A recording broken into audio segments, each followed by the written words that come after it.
தேர்தல் வாக்குறுதியில் தமிழக வெற்றிக் கழகம் என்ன கொடுத்திருந்தது என்றால் 5 ஏக்கருக்கு உள்ள இருக்கக்கூடிய விவசாயிகளுக்கு முழுமையான கடன் தள்ளுபடி என்றும் 5 ஏக்கருக்கு மேல் இருக்கக்கூடிய பெரு விவசாயிகளுக்கு அவர்கள் கடன் பெற்றிருந்தால் அதில் 50% தள்ளுபடி என்றும் சொல்லியிருந்தார்கள். ஆனால் இப்போ கொடுத்திருப்பது என்பது அதாவது விவசாயிகளுக்கு ஏற்புடையதாகவே அல்ல. காரணம் என்ன, இது ஒரு ஏமாற்றமாகவே இருக்கிறதாக தான் எல்லா விவசாயிகளும் சொன்னார்கள். எனக்கு கிட்டத்தட்ட ஒரு 200 விவசாயிகள் அழைத்திருப்பார்கள். நானே ஒரு கட்டத்தில் என்னால் இதுக்கு பேச முடியாத அளவுக்கு எனக்கு ஒரு நெருக்கடி வந்தது. எனவே இந்த மாதிரி விவசாயிகள் சம்பந்தமான முடிவுகளை அரசாங்கம் எடுக்கும் பொழுது தயவு கூர்ந்து இங்கே இருக்கக்கூடிய விவசாய சங்கங்களையும் விவசாயத்தில் ஈடுபடக்கூடிய நபர்களை அந்த குழுவில் இணைத்து உங்களுடைய திட்டங்களை வகுக்கும். இப்போ நாம் கேட்குறது நீங்கள் அறிவிப்பு கொடுத்தீங்க, தேர்தல் அறிக்கையில் கொடுத்தீங்க, அந்த தேர்தல் அறிக்கையில் கொடுத்ததுபடி செய்யுங்க அப்படிங்கிறதான். அது 12,000 கோடியா 15,000 கோடியா 20,000 கோடியா என்பதல்ல பிரச்சனை. நீங்கள் தேர்தல் வாக்குறுதியில் கொடுத்தீர்கள், அதை நம்பி நாங்களும் விவசாயிகளிடம் எடுத்து சொன்னோம், அதை நீங்கள் நிறைவேற்றுங்கள் அப்படிங்கிறதான் நம் கோரிக்கை.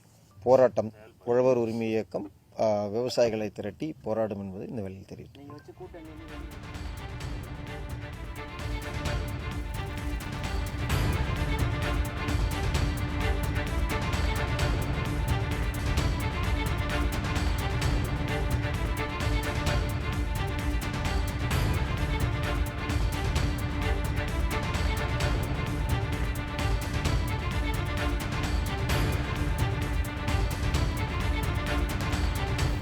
தாவேக அரசு தேர்தல் வாக்குறுதிகள் அனைத்தையும் முழுமையாக நிறைவேற்ற வேண்டும் என்று தாவேக வேட்பாளர் அருள் ஆறுமுகம் தெரிவித்திருக்கிறார்.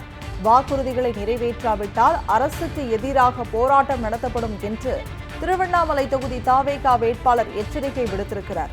கேள்வி கேட்கும் விவசாயிகளுக்கு பதில் சொல்ல முடியவில்லை என்றும் கருத்து தெரிவித்திருக்கிறார். போலி கடன் தள்ளுபடி குறித்து முட்டுக் கொடுக்க முடியாது என்று ஏற்கனவே சமூக வலைதளத்தில் பதிவு செய்திருந்தார் அருள் ஆறுமுகம். அண்மை செய்தியாக பார்த்துக் கொண்டிருக்கிறோம். தாவேக அரசு தேர்தல் வாக்குறுதிகள் அனைத்தையும் முழுமையாக நிறைவேற்ற வேண்டும் என்று தாவேக வேட்பாளர் அருள் ஆறுமுகம் தெரிவித்திருக்கிறார். வாக்குறுதிகளை நிறைவேற்றாவிட்டால் அரசுக்கு எதிராக போராட்டம் நடத்தப்படும் என்று திருவண்ணாமலை தொகுதி தாவேக வேட்பாளர் எச்சரிக்கை விடுத்திருக்கிறார்.